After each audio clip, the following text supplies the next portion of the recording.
तो ये जमा सर्जरी हुई थी 2020।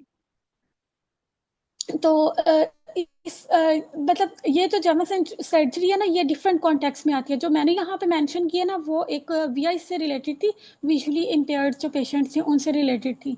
तो उसमें ना उन्होंने ये चीज़ देखी कि ना जो वो वाले पेशेंट्स थे ना, जिनकी वो जमा सर्जरी की गई थी इसके थ्रू, यानी कि वीएन में, उन्होंने कहा था कि वो वाले पेशेंट्स थे तो वो कम स्ट्रेसफुल थे इंस्टेड ऑफ वो के जिनकी ओपन सर्जरी की गई थी। और इसी तरह एक ब्रिटिश सर्जरी होती है, ये हमारे लिए स्ट्रेसफुल होती है, क्योंकि एज आई टोल्ड यू कि ये लॉन्ग होती है और इसमें आपको पेन भी सफ़र करना पड़ता है। इस वजह से जो है ना, इसमें ऑटोमेटिकली आपका, चाहे वो फर्स्ट टाइम एक्सपीरियंस हो चाहे वो सेकंड टाइम हो, एक नेचुरल है कि आपका पेन की वजह से एक स्ट्रेस आपको काज हो जाता है, इरिटेबिलिटी।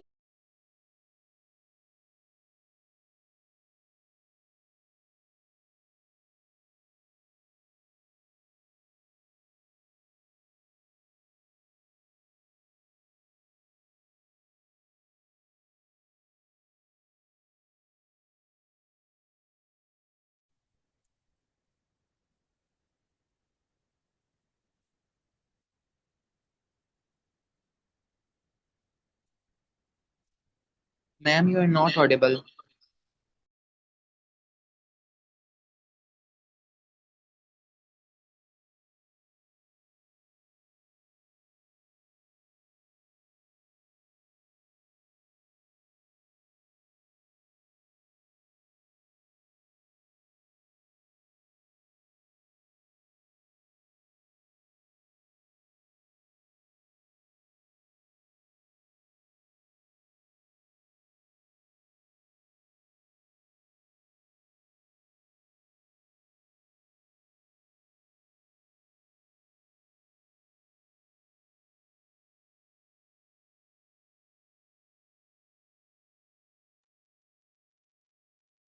इस चेक पर आयशा आप ऑडिबल नहीं है, प्लीज माइक अपना चेक कर लें।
मेरी आवाज आ रही है? यस मैम अब आ रही है, बट पहले आप 2 to 3 मिनट्स के लिए आप ऑडिबल नहीं थे। ओके। अल्लाह। असल में ना यहाँ पे काफी थंडर स्टॉर्म है, जिसकी वजह से ना ये इंटरनेट एरर आ रहा है। मैं ये वाली जो साइकोलॉजिकल रोल है इसी को वो क्या कहते हैं, एक्सप्लेन कर दूं ना, यहीं पे थी ना जहां तक आपने सुना है। यस मैम, आप स्टडी 2 डिस्कस कर रही थी। स्टडी टू, ये वाला जो एमेगडेला वाला, ये वाला हो गया था पॉइंट। स्टडी 2 डिस्कस कर ली थी, उससे next point brain imaging shows reduced, okay ये वाली था। ओके ओके ओके, तो रिलेटेड मैं ये चीज डिस्कस कर रही थी कि जो हमारा ये एमिगडेला है ना, ये एक फोर ब्रेन का पार्ट है, जो कि हमारा, मैं इसको जल्दी जल्दी से करती हूँ, you know, we have a little bit time. तो इस वजह से ना ये है कि जो हमारी जो एनजाइटी या फेयर वगैरह होता है ना, इसको जो कंट्रोल करता है ना, एमिगडाला करता है, ये फोर्थ ब्रेन का पार्ट है। तो उन्होंने ये चीज़ ना एमआरआई के थ्रू स्कैन की थी जब इन्वेसिव सर्जरी हो रही थी, कि इसमें हाइपर एक्टिविटी, जो भी इसके अंदर वाइब्रेशन या केमिकल चेंजिंग्स हो रही होती है ना, वो बहुत लेस हो रही होती है। जबकि ओपन सर्जरी के अंदर वही चीज़ जो थी ना वो इंक्रीज थी, हाइपर एक्टिविटी ज़्यादा थी। लेकिन ये इनवेसिव के अंदर हाइपर एक्टिविटी को कम देखा गया, रिडक्शन थी उसके अंदर। अगर हम नेक्स्ट स्लाइड की बात करें तो हमारे पास ना आ जाता है कि साइकोलॉजिकल रोल आ जाती है, रोल आ जाता है इन्वेसिव सर्जरी के अंदर, कि कैसे साइकोलॉजिकली हम इसमें रोल प्ले कर सकते हैं। उसमें ना हमारे पास डिफरेंट टेक्निक्स हैं, ये सीबीटी आ जाती है, गाइडिंग इमेजरी आ जाती है, और रिलैक्सिंग थेरेपीज आ जाती हैं। उसमें ना जो सीबीटी में तो कि हम उसमें उसकी जो थॉट्स हैं या उसको जो काउंसलिंग कर रहे होते हैं, इसमें मैंने जैसे पहले कहा था कि प्री ऑपरेटिव और पोस्ट ऑपरेटिव की जाती है, जिसमें उनको ना सीबीटी उसकी जो थॉट्स होती हैं, नेगेटिव पैटर्न्स होते हैं, उनको पॉजिटिव किया जाता है। उसको जो नेटिव्स बने होते हैं उनको पॉजिटिव में, लाइक के I can handle my health and I can do, इस तरह के जो पॉजिटिव फ्रेजेस है ना वो उसको उसके सामने बोले जाते हैं, और वो उन्हीं को रिपीट करते हैं। और इसकी एक प्रॉपर टेक्निक्स होती हैं। और इसमें रिलैक्सेशन की बात करें तो हमारे पास मेडिटेशन आ जाती है, जो कि मैंने इस पर पूरा एक सेमिनार कंडक्ट करवा चुकी हूँ, जिसमें हमारे पास डीप ब्रीथिंग आ जाती है, और ये प्रोग्रेसिव मसल्स रिलैक्स 16 पे हमारा आ जाती है, जिसमें ये भी एक पूरी प्रॉपर थेरेपी होती है, जिसमें आपके पर्टिकुलर जो होते हैं ना जो मसल्स होते हैं उनको रिटेंशन और रिलैक्सेशन करवाई जाती है। उसके अंदर हमारे पास आवाज़ आ रही है?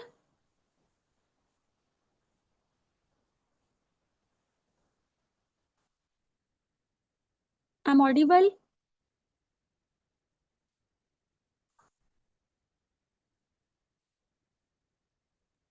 Yes ma'am. Okay okay okay. मुझे ना किसी की ऐसे इंटरप्शन वॉइस है, मुझे लगा कि शायद डिस्कनेक्ट हुआ है। चलें ठीक है। अगेन नेक्स्ट हमारे पास आ जाता है कि ना एनएलपी कैसे हमारे लिए रोल प्ले करती है इन्वेसिव के अंदर। जैसे ऊपर हमने साइकोलॉजिकली कॉन्टेक्स्ट में डिफरेंट थेरेपीज की बात की, एनएलपी में ना हमारे पास आ जाता है कि हम उसको ना पॉजिटिव अफर्मेशन देंगे, जैसे कि मैंने आपको पहले भी बताया कि पॉजिटिव नैरेटिव, और हम उसकी रीफ्रेमिंग करेंगे वही सीबीटी की तरह। और इसमें ना एंकरिंग आ जाती है, एंकरिंग विजुअल भी एंकरिंग हो सकती है, और इसके अलावा मीन्स के इसकी डिफरेंट टाइप्स हैं। हम ज़्यादा डिटेल में नहीं जाएंगे, इसकी बहुत एक छोटी सी मिसाल देती हूँ। फॉर एग्जांपल अगर आप किसी को कहें कि ये तो जस्ट एक चुटकी का काम है, तो आप उसको एंकरिंग इस तरह करेंगे कि आप साथ चुटकी भी बजाएंगे। अगर आप कहेंगे ये तो बस 2 मिनट में हो जाएगा, आपको पेन भी नहीं होगी, तो आपने अपने साथ अपने उसके साथ 2 फिंगर्स भी शो करनी है। तो ये छोटी छोटी एंकरिंग होती है, जो कि आप वर्बली बोलने के साथ उसको विजुअलाइज भी करवा रहे होते हैं, जो कि हमारे ब्रेन के ऊपर एक अच्छा इम्पैक्ट छोड़ती है और प्लस पॉइंट देती है, और बूस्ट करती है उस चीज़ को जो कि हम पहले ऑलरेडी करवा रहे होते हैं। उसके बाद ना ये चीज़ आ जाती है कि उनकी एक सर्जरी तो हो गई, और उसके बाद उनको जो पोस्ट साइको एजुकेट करना है कि आपने इस चीज़ से कैसे, अगर वो एक ट्रॉमा के अंदर है तो आपने उस चीज़ से को कैसे टैकल करना है। इसको ना मैंने पहले वाले पॉइंट के साथ ना इकट्ठा करके एक्सप्लेन कर दिया था। तो हम नेक्स्ट स्लाइड की तरफ चलते हैं।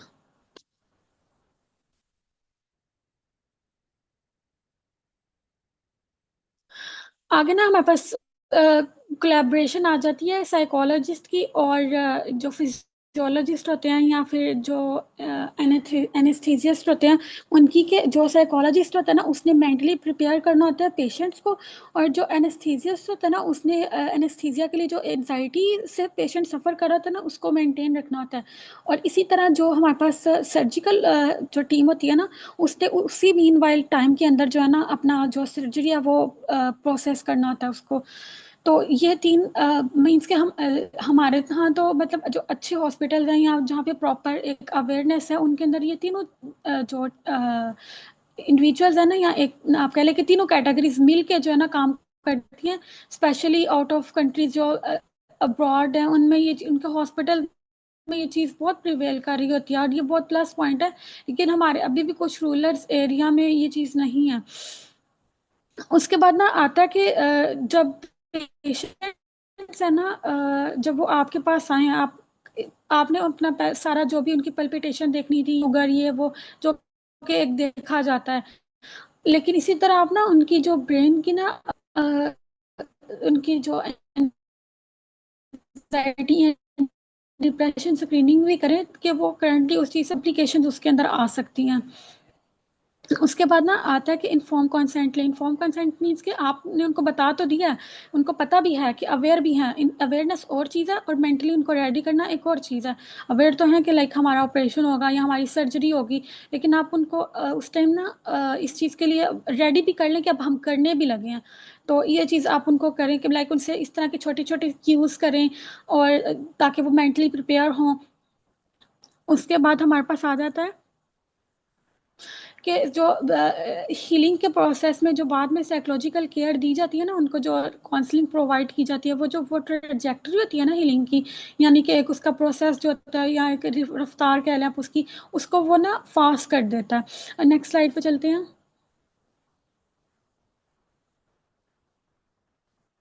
हमारे पास ना कुछ एथिकल कंडक्ट्स आ जाते हैं।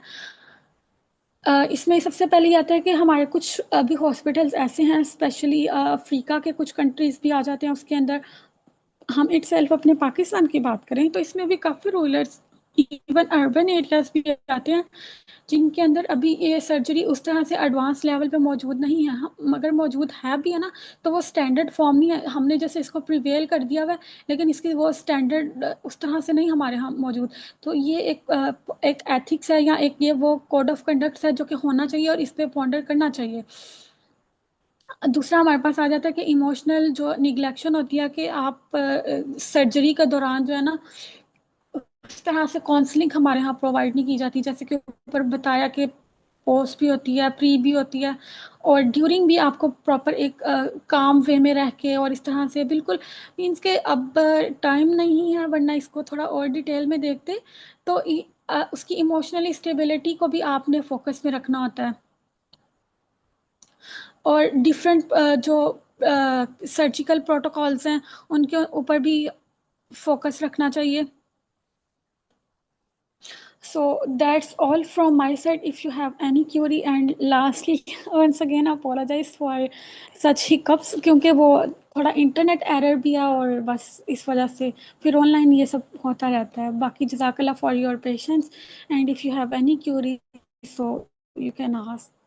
ग्रुप में भी पूछ लें और अगर इधर पूछना है तो इधर भी Very, पूछ लें, very good वैसे ग्रुप में ज़्यादा। presentation, very well described. और ये बहुत मुश्किल टॉपिक था, इसको साइकेट्रिस्ट लेवल पे देख के साइकोलॉजिस्ट के लेवल पे लेके जाके इसको डिस्क्राइब करना वेरी वेल। जज़ाकल्लाह। Thank you very much, Ms. Shehbar Aisha and Dr. Aisha Misru, for your time and knowledge. अब हम नेक्स्ट देख लेते हैं कि हमारी जो वर्कशॉप्स होनी है, अपकमिंग वर्कशॉप्स।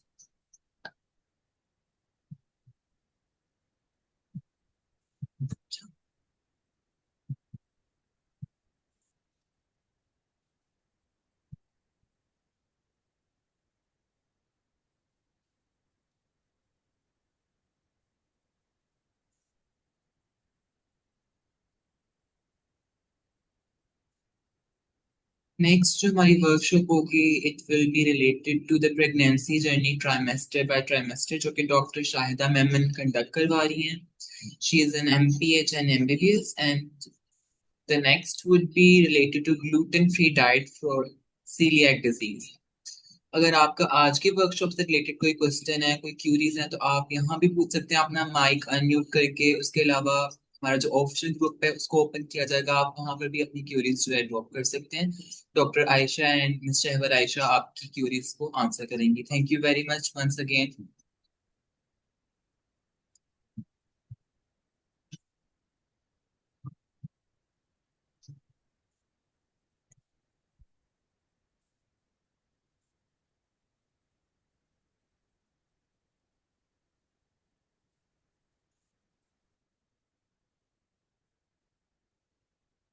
ठीक है, फिर आज की वर्कशॉप को एंड करते हैं।